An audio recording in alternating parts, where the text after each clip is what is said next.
I think All you are right. suffering from PPSI, premature presidential survey itis. Look, let's be clear. This far in advance of a presidential contest, these polls mean very little. Here was the Hotline poll in April of 2006.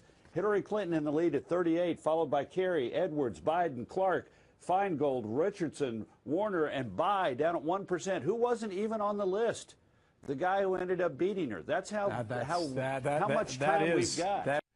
Don't remind me. All right, folks, we're joined right now by Ed Morrissey, featured columnist for HotAir.com and columnist for The Week. Hey, Ed.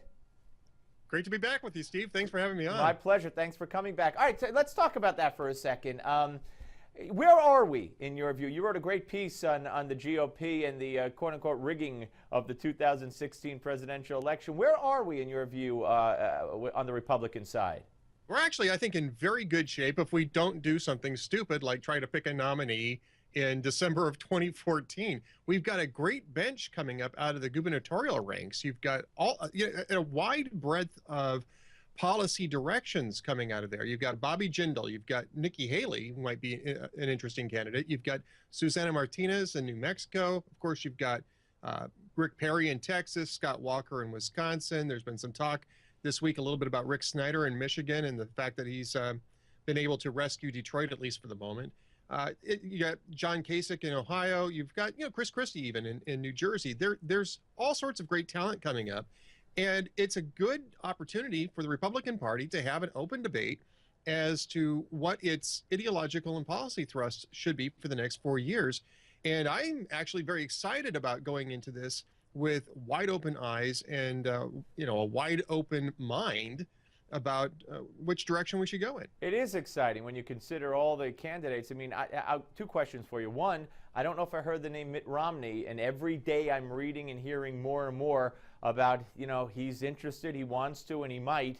And so address the Romney issue. And then, can there be too many? Can there ever be too many, possibilities on either side? Well, I don't think at this stage there can be too many. It's very, very early, and people are going to get in, they're going to dip their toes in, and some of them will just get right back out because they won't get enough traction or they just don't have the so-called fire in the belly. So I don't think at this stage especially you can have too many. It's good to see everybody who is within reach get involved. I think it makes for a dynamic party structure. I think it helps clarify who's going to be on the bench in the next couple of cycles as well. Most of these people that I mentioned to you are fairly young folks. Now, relatively speaking, of course, to presidential elections. Mitt Romney, however, I think Mitt Romney and Jeb Bush have a problem here, and that is that both of those are perceived to be the past tense of the Republican Party. I think Mitt Romney especially so, because he's run for president twice, barely missed the nomination in 2008, and barely missed winning the presidency in 2012. And I think you'll find that most Republicans have a lot of respect for Mitt Romney as a person, but I don't think that a lot of Republicans are going to go into 2016 thinking that Romney frames the future of the Republican Party as well as maybe it frames its past. And when you talk about the future, you're talking about people like Walker, like Jindal, like Martinez in New Mexico, possibly Marco Rubio, Rand Paul in the Senate. Those are the people who are the future. And I think when you take a look at these elections, these really wide open elections, voters tend to favor the future over the past. And I think Romney and to a certain extent Jeb Bush are the past. Yeah, no, I to an extent I agree with you. And Romney didn't rally the conservative base. If they had come out, he would have won as he expected to win. And I don't think that Jeb Bush, I mean, he could split the conservative part, could split the vote, and but Jeb Bush could slide in. But I don't think he represents enough of the conservative values on so many issues either. All right, in the time we have left here, very briefly, this budget battle. I mean, once you cave like this, how does Boehner ever intend to turn it around, or does he?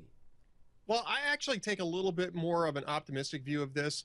There's only so much you can do without having control of the Senate. And so there was a limiting factor on this. If it had been me, I would have gone for a 90-day clean CR at the current spending levels and come back in the late winter to do this over again. But one of the things that they wanted to do is clear the decks for two reasons. One, they want to go back to normal order on budgeting, which I think is a very good idea. It's good for the country to do that. And the other is they want to spend their time in the next couple of months focusing on the immigration order. And if the only thing that they have to debate left is the DHS budget, they have an opportunity to just focus on that rather than bringing in the rest of the budget as a complicating factor to that fight. That being said, I mean, I think that there were concessions that were made in this that didn't necessarily have to be made to get there.